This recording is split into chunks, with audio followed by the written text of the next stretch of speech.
The contempt vote is now formally scheduled for June 11th. The allegation from House Democrats that the former White House counsel Don McGahn and Attorney General William Barr have failed to comply with congressional subpoenas and other requests. Administration and Justice Department officials cite executive privilege and what they describe as congressional overreach. The House Speaker ignored questions from our Fox team on the Hill on whether contempt will be civil, criminal, or enforced by Congress. Can you explain how you decided to go with civil contempt versus inherent contempt, Madam Speaker? Why civil contempt? On whether the Democrats will still push for former special counsel Robert Mueller to testify after signaling last week that the 448-page report is his testimony, one lawmaker said the debate is ongoing within the party. I think that the caucus is unified, obviously, in opposing the lawlessness and the obstructionism of the Trump administration. And I think we're just in a process of everybody moving at a different speed to put all of the constitutional tools on the table.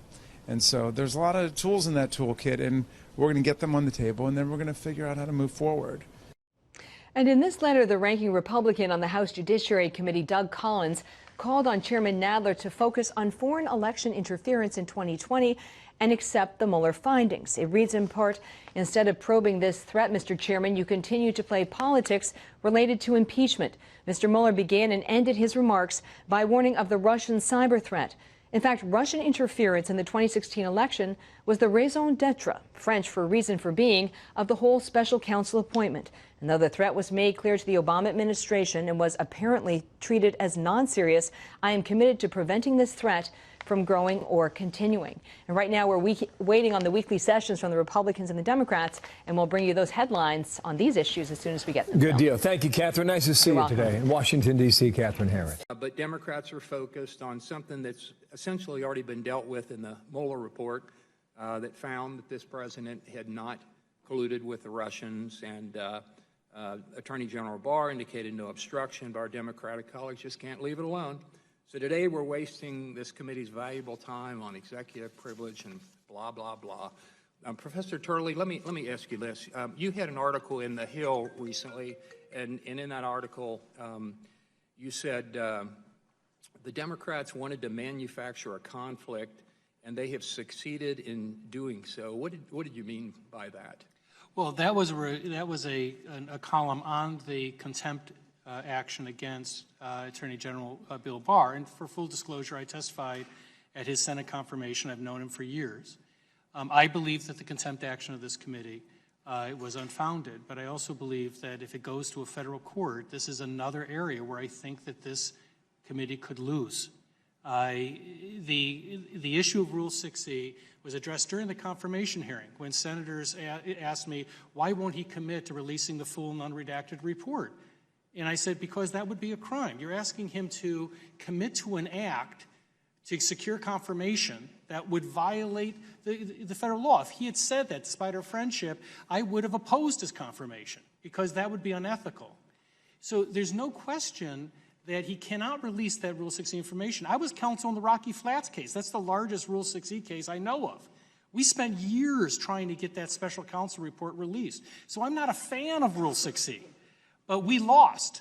And if you take a look at the McKeever case, which was just handed down by the D.C. Circuit, you are heading into a world of hurt if you go to the D.C. Circuit and argue that you could order Barr, or that Barr could unilaterally release Rule 6E information. They just adopted a narrow view of Rule 6E. And by the way, their view, and I agree with the dissent in that case, raises serious questions about how they're interpreting Haldeman versus Sirica. So you could open up that fight if you bring that case back to the D.C. Circuit. I'd encourage you not to, because I happen to like Haldeman versus Sirica. But right now, the D.C. Circuit is not a hospitable place. They have adopted the narrower approach of a couple of circuits, like the Eighth Circuit, in interpreting those exceptions under Rule 6E. Happy to see you in the flesh with me right now as the former federal prosecutor, John Sale. A very good read of all things drama in Washington. John, good to have you. Good to be here. All right. You're not surprised by this, but what do you think happens next? Well, I woke up this morning and I saw television that the DOJ personnel and the Senate, the House committee personnel had reasonably reached a compromise. Then I realized I was dreaming, that the stunts the empty chair, the chicken. I mean, as a citizen, I mean, we should be embarrassed. They really should have reached a compromise. I didn't start off defending the Attorney General, but the way he was treated by when he appeared the first day, I mean, whether or not you support Bill Barr, you have to respect the office of the Attorney General of the United States. You said, I think you said 92% was not redacted. Actually, in the obstruction part, which everyone cares about, only 2% was not redacted. Interesting. And today, Chairman Nadler says, well, we really don't mean 6E material. Well, of course they meant 6E material. The Attorney General, because they asked him to agree to go to court to an agreed motion. He couldn't do that because the law does not support the release of grand jury material. And we had been talking about this not too long ago. Nadler is the same guy who, when the Clinton investigating report was out, didn't think it had any value being released in total to the public. So that was then. I know politics is politics, but man, that's weird. It's not weird because you said politics is politics, so it's really understandable. But what could the Attorney General do? They offered to, except for 6E, to provide everything else to just 6E refers to a grand jury. I'm sorry, to just grand, they offered, and they can't give that. They offered to give everything else to a select number of the House leadership. They can't give more. I mean, can you imagine something not leaking in Washington? I mean, if you can, you know, you're living on another planet. They're talking about sensitive intelligence, ongoing investigations, and they offered to make that available, but only to a select number of people, no notes. Well, that's the way it's done. In my practice, I've had cases where judges have ordered the release of sensitive material, same ground rules. Well, ground rules are, I could go in, no assistance, no notes. That's the compromise. It's not one that they've created. And you know, it's interesting too, because I was telling her, John Roberts, that it looked like, you know, Barr was set to talk to this committee. Then there was this added wrinkle where they were going to have a lawyer talking to him, even though most of that committee is made up of lawyers. And I think he probably felt, especially after 6 hours, you know, speaking before the Senate, I don't need this. Now, why did they make those special arrangements in that committee? As you said, the majority of the members are lawyers. If instead of making speeches for 5 minutes, if they asked questions, we wouldn't be here today. But this is true. It doesn't matter, Democrat, Republican. Right. It would be reversed, the same thing. Ask legitimate questions, and maybe they would have had the Attorney General's testimony, and then maybe we wouldn't be here today. The subpoena is ridiculous. It's just political theatrics. All right, so let me ask you about what the president is now saying. You just can't willy-nilly start calling up people who worked for me or still work for me. Don McGahn, chief among them, the former counsel. That's a slippery slope, attorney-client privilege, God knows what else, executive privilege. Where are you on that, and how big a deal that will be to get him to come to the committee or committees? Well, if you read the New York Times, which I do every day, a number of very respectable people said, oh my God, the Republic is collapsing, separation of powers is gone. They're forgetting there's a third branch of government. This will all be decided in the courts. So separation of powers is not over. The founders are not turning over in their graves. But the courts aren't in any rush, right? No, the courts are not in any rush. However, in Watergate that I was a part of, it was decided in 4 months.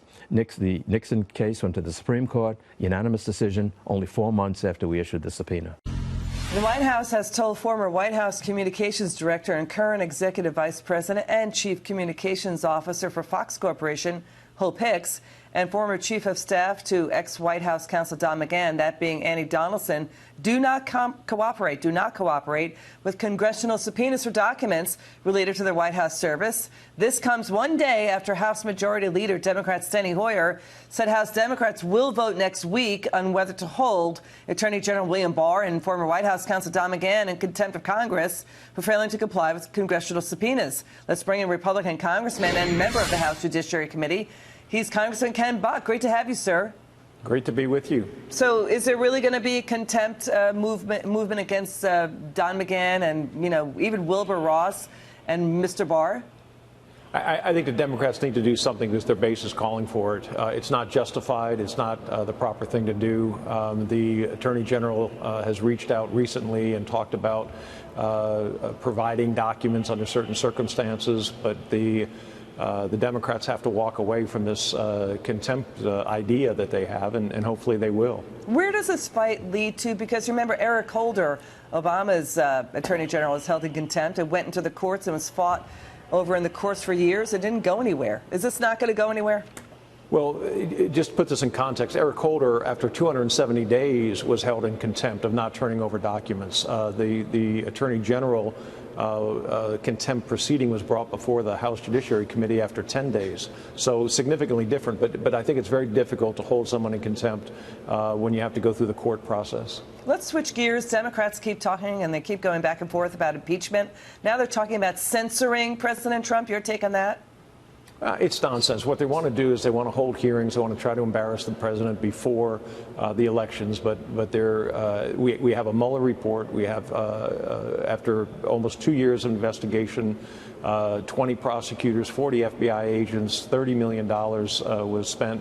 The conclusion was that there was no collusion, and that there is no chargeable, prosecutable obstruction of justice. Now, Congressman, where is the investigation into what was the Clinton machine doing here?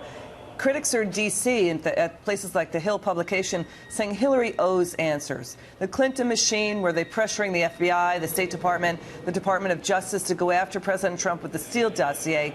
Any hearings planned for that? The Democrats certainly aren't planning on any hearings. I hope that the Attorney General's effort when he appointed a U.S. attorney to look into this bears fruit. I was part of a group last year that looked into this issue, and we certainly have produced documents and transcripts. And you're absolutely right. Hillary Clinton acted in a way, and there were people at the highest levels of the FBI that helped her in acting in a way that I believe violated the law. Violated the law, and how? In what way? Well, it was inappropriate for her, improper and illegal for her to have classified material on her personal server. Okay. And that email issue, I think, is at the heart of what Secretary Clinton did wrong.